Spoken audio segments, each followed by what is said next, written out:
স্বার্থপর মানুষের থেকে দূরে থাকাই বুদ্ধিমানের কাজ। নমস্কার বন্ধুরা, তোমরা কেমন আছো? আশা করছি ভালো আছো। আর আমিও তোমাদের আশীর্বাদে খুব ভালো আছি।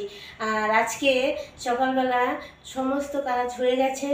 আর আজকে চা খাবো না, আজকে একবারে সরাসরি ভাত খাবো। ভাত আছে ঘরে, তো সেইটাই তোমাদের সঙ্গে শেয়ার করব আর তোমাদের সঙ্গে কিছু গল্প করব।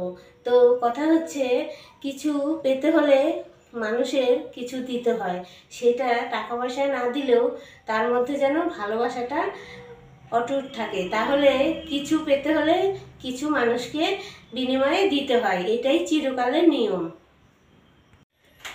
এই দেখো, কালকে মাপ মতো করে তো চাল নেওয়া হয় না, একটু ভাত বেশি হয়েছিল। তো এই ভাতটা এখন আমি এই যে আলু ভাজা দিয়ে খাবো। এই যে দেখো, সঙ্গে পেঁয়াজ আছে, কাঁচা লঙ্কা আছে, এই ভাতটা খাবো।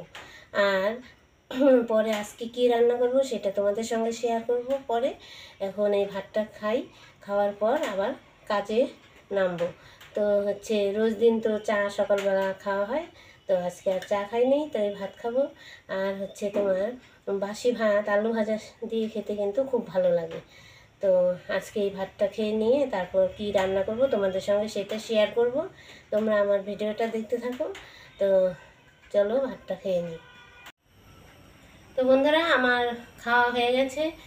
খাওয়ার পরে তো অনেকগুলো বাসন ছিল, সেগুলো মেজে আসলাম। আর রোজ দিন একরকম তো হয় না, একটু ভাত বেশি ছিল, ওই ভাতটুকু আমি খেয়ে নিলাম। এখন আবার রান্না করব। আর প্রচুর গরম, না রান্না করলেই মনে হয় ভালো হতো। আমি ছাড়া তো আরও লোক আছে বাড়িতে খাবার, ওদের তো দুপুরবেলা খেতে দিতে হবে। তো আজকে কি রান্না করি তোমাদের সঙ্গে সেইটা শেয়ার করি। প্রচুর গরম, গরমের মধ্যে কষ্ট হবে রান্না করতে, তবু এখন রান্না করব। তো কি রান্না করছি তোমরা দেখো, তোমাদের কাছে বলি কি রান্না করছি। এই যে মাছ নিয়ে আসছে, মাছ রান্না করব। আর হচ্ছে তোমার এই দেখো ভেন্ডি নিয়ে আসছে, তো মাছটা সরিয়ে রাখি এখন। এই যে এইটা এখানে আছে তোমার ঢেঁড়স চচ্চড়ি হবে। আর অনেকগুলো লেবু নিয়ে আসছে, এই দেখো অনেকগুলো লেবু নিয়ে আসছে। এখন গরম, লেবুটা বেশি খেতে হবে। আর এখানে আছে এই দেখো দুটো কাঁচা কলা দুটো দিয়ে শুক্তো করব।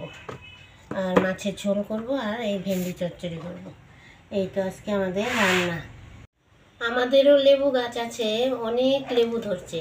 তোমাদের তো একদিন দেখাইছিলাম।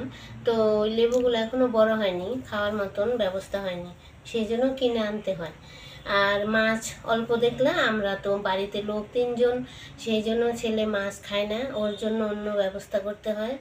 আর আমরাই শুধু 2 জনে খাবো, ওই জন্য মাছ অল্প, আমাদের অল্প মাছ হলেই হয়। আর মাছটা খুব একটা বেশি আমরা খাইও না, ওই ছেলে খায় না বলে আমরাও মাছটা খুব কমই খাই।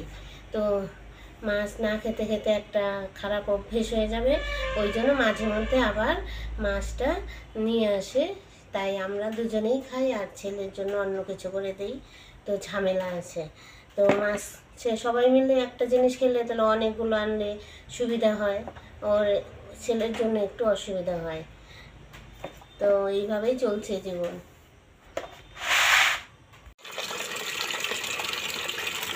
ঢেঁড়সগুলো ধুয়ে নিচ্ছি জলে।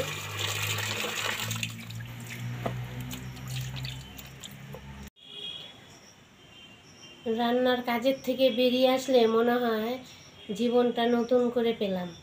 খুব গরম, গরমের মধ্যে রান্না করতে ইচ্ছে করে না, তো মাঝে মধ্যে একটু বাইরে ঘোরাফেরাও করি, আর তাহলে ভালো লাগে, বাইরে হাওয়া আছে।